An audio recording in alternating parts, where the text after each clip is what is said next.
Square, Ardman, Danny Dyer and Clean Bandit will be here soon, and there'll be more from Lee Mack later. First, though, give it up for the Hollywood hotshot who stepped out of the twilight and into the spotlight to go up in the air and into the woods from Pitch Perfect 2. It's the amazing Anna Kendrick!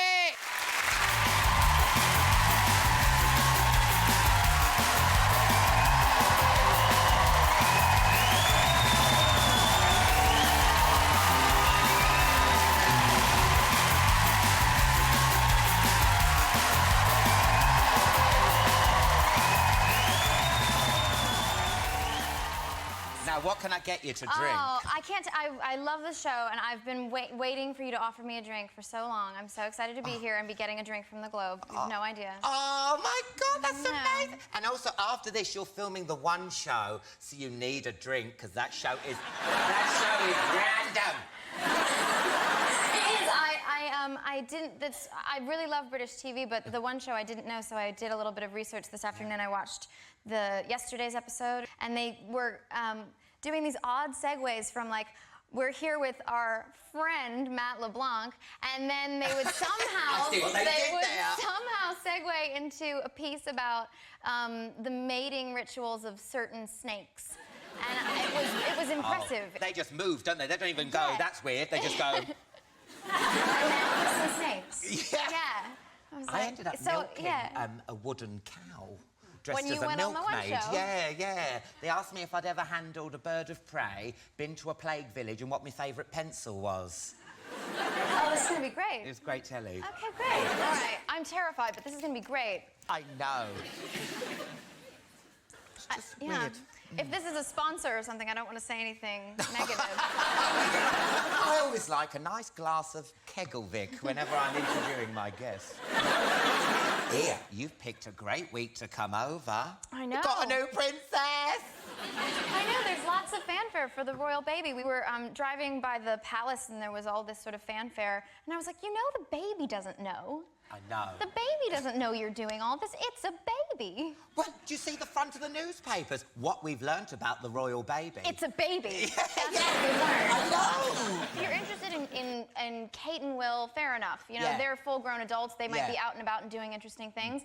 But when it's like, oh, I want to see the royal baby, do you know what it's going to look like? A baby. It's going to look like every other baby that's ever been born. Look at your own baby. Look at any baby. It looks like that baby.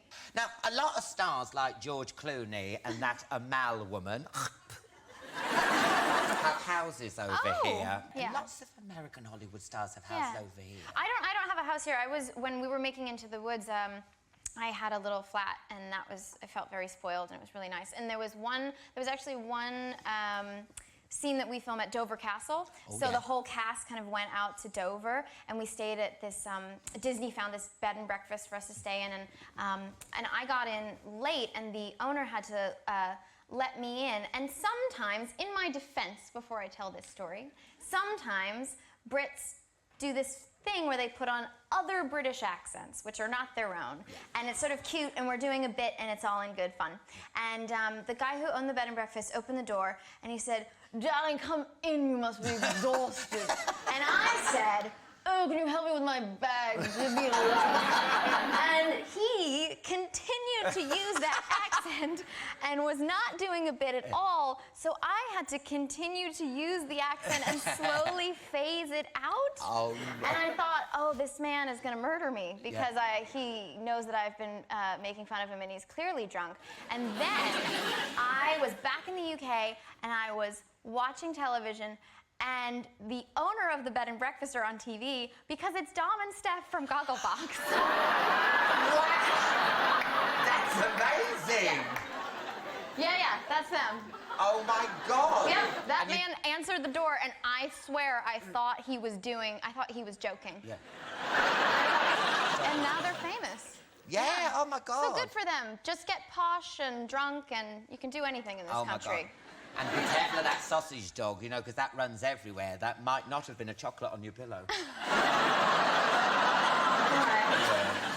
Now, we've got to talk about your new film, Pitch Perfect 2. All right. Now, I saw it the other day, and I've got to say, it's better than the first one. I loved it. Oh, great. Now, for anyone who hasn't been to the cinema because they've been brought up by wolves... Yes. Explain Pitch Perfect, what's it about? Well, the first one is sort of about a group of misfits who, you know, find friendship and strength through a cappella music. Oh, yeah. It's absolutely darling. And the second one is the further adventures of said misfits and their a cappella. And the stakes couldn't be lower.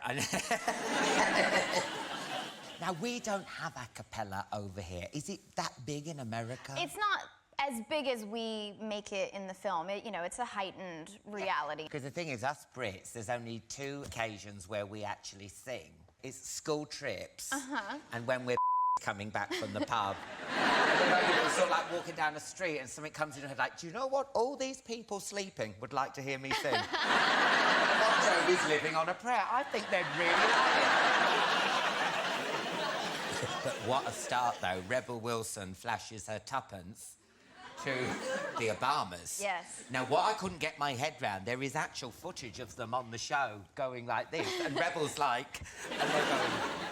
I mean, how does that happen? He's the president. She's the first lady. They didn't come and shoot with us. No, they... I mean, they just took... Are you telling me films lie? They repurposed footage from the Kennedy Center honors. Oh, I get it. I thought it was a bit weird. They're going, haha, there's a woman. Yeah.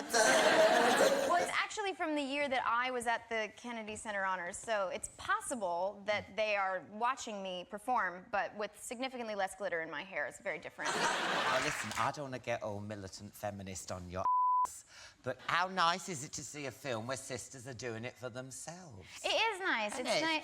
Nice. It's not this film is really nice, and I think when I was growing up, I watched this really terrible Western called Bad Girls with Drew Barrymore and Madeline Stowe, and it was like this deeply inappropriate, dark, but it was just like ladies on the run from the law, and it was the only movie that had like female friendships in it, so I watched it all the time, and I'm glad that this is a more appropriate film for the young women of today. There's a handful of jokes, but you know, nothing. We all love that, terrible. don't we? Yeah. I mean, you can say on British TV. A couple of jokes won't kill you. And the one show. Don't forget you can say it on the one show.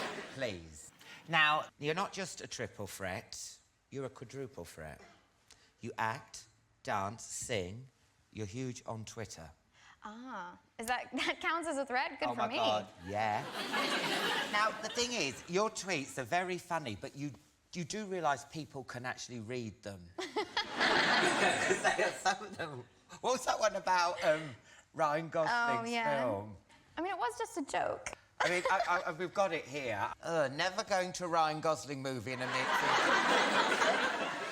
It's just a little joke. It's just a little humor. You remember humor? Yes, I know, yeah. I mean, which Ryan Gosling film was it? To be honest, it was Gangster Squad, I think, was in theaters, and I hadn't seen it. And then I did go and see it after I tweeted this, and I thought, oh no, if someone sees me watching this, they're gonna think that I'm back for more. Sloppy seconds. Oh, dear. We'll put that out then, thank you. Good luck with Pitch Perfect 2. When's it out? May 15th. May 15th. Go and see it. It's absolutely brilliant. Anna Kendrick, everyone.